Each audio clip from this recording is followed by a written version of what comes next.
السلام علیکم ورحمۃ اللہ وبرکاتہ۔ محترم ناظرین، امید کرتا ہوں اللہ سے کہ آپ سب لوگ خیریت و عافیت سے ہوں گے۔ محترم ناظرین، آج ہم واقعہ اصحاب فیل کا ذکر فرمائیں گے۔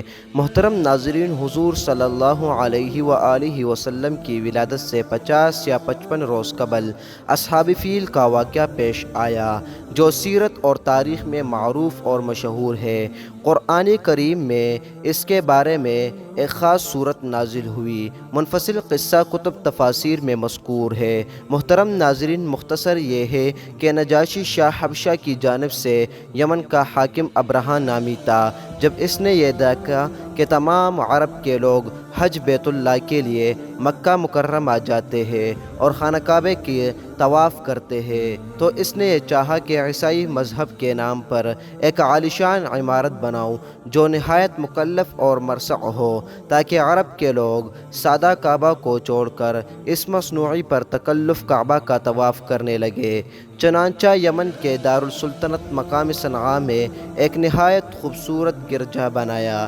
عرب میں جب یہ خبر مشہور ہوئی تو قبیلہ کنان کا کوئی آدمی وہاں آیا اور پاخانہ کر کے بھاگ گیا۔ یہ ابن عباس رضی اللہ تعالی عنہ سے منقول ہے، اور بات کہتے ہیں کہ عرب کے نوجوانوں نے اس کے قریب جوار میں آگ جلائی ہوئی تھی۔ ہوا سے اڑ کر اس کا گرجا میں لگ گئی اور جل کر خاک ہو گیا۔ ابرہہ نے غصے میں آ کر قسم کھائی کہ خانہ کعبہ کو منہدم اور مسمار کر کے سانس لوں گا۔ اسی ارادے سے مکہ پر فوج کشی کی۔ راستے میں جس عرب کے قبیلے نے مزاحمت کی تو اس کو تطیق کیا، یہاں تک کہ مکہ مکرمہ پہنچا۔ لشکر اور ہاتھی بھی ہمراہ تھے۔ اطراف مکہ میں اہل مکہ کے مویشی چرتے تھے۔ ابرہہ کے لشکر نے یہ مویشی پکڑے، جن میں سے 200 اونٹ حضور صلی اللہ علیہ وآلہ وسلم کے جدہ مجد عبد المطلب کے بھی تھے۔ اسی وقت قریش کے سردار اور خانہ کعبہ کے متولی عبداللہ تھے۔ جب ان کو ابرہہ کی خبر ہوئی تو قریش کو جمع کر کے کہا کہ گھبراؤ مت، مکہ کو خالی کر دو، خانہ کعبہ کو کوئی منہدم نہیں کر سکتا، یہ اللہ کا گھر ہے، وہ خود اس کی حفاظت کرے گا۔ بعد میں عبد المطلب چند رؤساء قریش کو لے کر ابرہہ سے ملنے لگے۔ اندر اطلاع کرائی۔ ابرہہ نے عبد المطلب کا نہایت شاندار استقبال کیا۔ حق جل شانہ نے عبد المطلب کو بے مثال حسن، جمال، عجیب عظمت و ہیبت و وقار دبدبہ عطا فرمایا تھا، جس کو دیکھ کر ہر شخص مرعوب ہو جاتا تھا۔ ابرہہ عبد المطلب کو دیکھ کر مرعوب ہو گیا اور نہایت اکرام اور احترام کے ساتھ پیش آیا۔ یہ تو مناسب نہ سمجھا کہ کسی کو اپنے تخت پر اپنے برابر بٹھا لے، البتہ ان کے اعزاز و اکرام میں یہ کیا کہ خود تخت سے اتر کر فرش پر ان کو اپنے ساتھ بٹھا لیا۔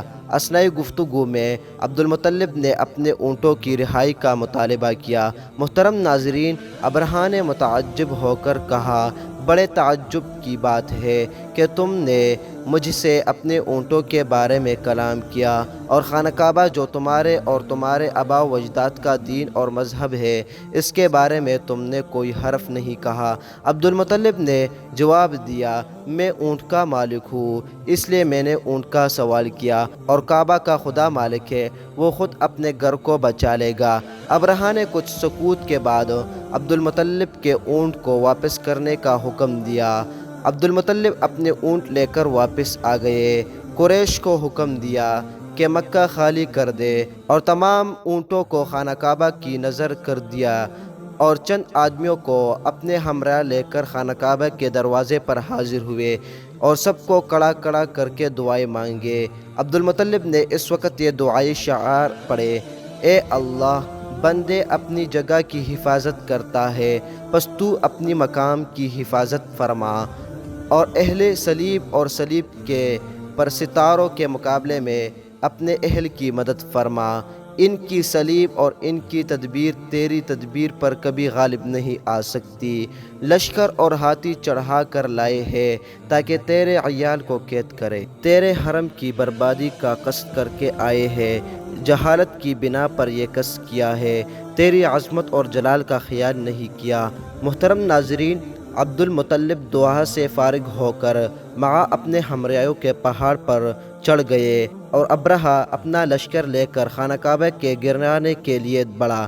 ایک دم بحکم خداوندی چھوٹے چھوٹے پرندوں کے غول نظر آئے، ہر ایک کی چونچ اور پنجوں میں چھوٹی چھوٹی کنکریاں تھیں جو دفعتاً لشکر پر برسنے لگے۔ خدا کی قدرت سے وہ کنکریاں گولی کا کام کر دے رہی تھی، سر پر گرتی تھی اور نیچے نکل جاتی تھی۔ جس پر وہ کنکریاں گرتی تھی وہ ختم ہو جاتا تھا۔ عرض یہ کہ اس طرح ابرہہ کا لشکر تباہ اور برباد ہوا۔ ابرہہ کے بدن پر چیچک کے دانے نمودار ہوئے جس سے اس کا تمام بدن سڑ گیا اور بدن سے پیپ اور لہو بہنے لگا۔ ایک دم دیگر ایک عضو اس کا کٹ کٹ گرتا جاتا تھا۔ بال آخر اس کا سینے پٹ پڑا اور دل باہر نکل آیا اور اس کا دم آخر ہوا۔ جب سب مر گئے تو اللہ تعالیٰ نے ایک سیلاب بھیجا جو سب کو بہا کر دریا میں لے گئے۔ یہ آسمانی نشانی نبی آخر الزمان کی آمد کا غیبی اشارہ اور غیبی اعلان تھا۔